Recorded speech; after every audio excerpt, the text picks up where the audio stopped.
Hello, it is the very last day of 2023, and honestly this year was so unexpected as far as like what I was creating and what I was doing, because I never ever thought that I would like try to pursue directing or making the ads and the videos that I did this year. It honestly, I would see it in a vision or a dream, or just feel like that's what God was telling me to do, and I would just start creating and leave the results to whatever they're supposed to be. So with this Givenchy ad in particular, this inspiration came from a fantasy of mine, wanting to feel like how the perfume made me feel when I bought it. I wanted the viewers to feel that as well. So the translation of the perfume is forbidden. So the whole storyline of the Spec ad is forbidden. He wants something that he can't have. And to put things in perspective, he is the driver, and he's like the driver assistant, the guy that's always like the bodyguard to this luxurious high-end woman. And I wanted to tell a story of him wanting something that he can't have. So a story of forbidden, but making it feel in a way that, I don't know, it was high-end and seductive, and I don't know, I was just trying something new. So I'm about to give you guys a few clips and then just explain the process for this. But this costed a lot more than I thought. This took a lot more work than I thought. This project stretched me like none of the other ones have before, honestly, because with the other ones I would have an idea, I would send it to Merv, we'd film, I'd edit it, boom, I'd post it. This one honestly made me even doubt, like, am I even creative for this? Am I even good at this? What am I even doing? Why am I even doing this? I'm not even good at this. Like, I doubted myself so much. But it's so important to have people who, one, are more experienced than you, so that you can learn from them, and just to encourage you along the way, like, girl, this is a part of the process. This is not anything abnormal. You're going to get a lot of no's. It's going to be stressful. You're going to have to restart the project a bunch of times, scrap it, like it, then the next day you don't, and keep going through it. But it's literally a part of the process, and I learned so much. So I'm about to insert a couple clips and show you guys and really break down of like all the things that went into paying for it and blase blase.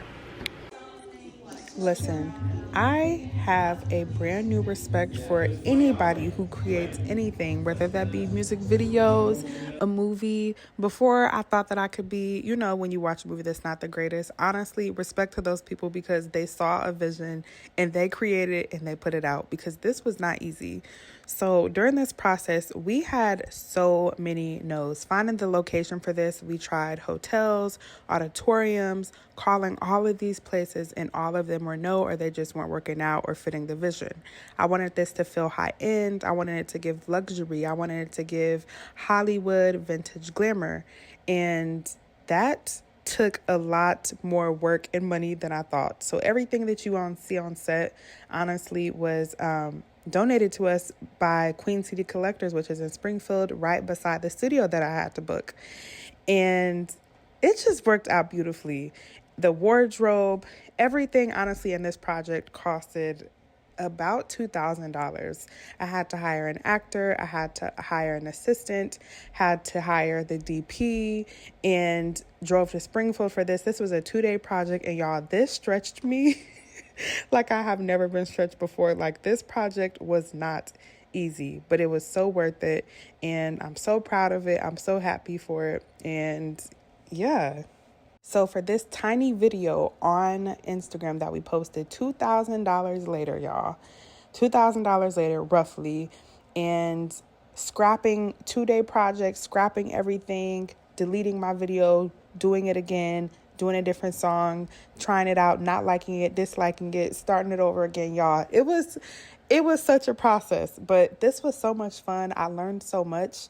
And I would say next time I'm going to fully be behind the camera, because Emmanuel was such a backbone for this project. I could not direct and be in front of the camera. So there's that. So to wrap up this year, I am honestly just proud of myself for seeing visions, being obedient, and stepping out and doing what I felt like I was called to create. no matter how random it was, no matter how embarrassing it was for me sometimes. Like, contrary to popular belief, I am a confident person, but I get so easily embarrassed. So a lot of the things that I post, I literally want to delete my social media and go crawl under a rock and not be seen by anyone. Like, I get so embarrassed, but it's like, I'm at the point now where I feel like you either do it or you wish that you did. And I'm just figuring it out. I don't know what I'm doing. I don't always feel confident. This project, I doubted myself so much. Like, all the other ones, I would be confident about it, think it was going to do numbers and all this type of stuff, and they didn't. This one, I was not fully, because I know, like, to people that have like actually do this type of stuff, I'm like an amateur to it. So I was like thinking about that, and just all of this self-doubt talk that's not how I should be thinking. But in 2024, honestly, I'm just going to keep going. I don't have a new year, new me mindset this year, because I've been doing things that I said that I was going to do all year. I started working out, started taking better care of myself when it comes to what I'm eating, seeing my projects through, creating those, funding all of my projects on my own, doing whatever I wanted to do, you know, and doing what I feel that I'm assigned to do at this particular season of my life. So when it comes to 2024, I just hope that I'm able to continue creating, whether that's directing, whether that's in front of the camera or behind the camera, or who knows what. Just continuing to believe myself and bet on myself. So that is the wrap of this video. I hope you guys enjoy it, and I will see you guys next year.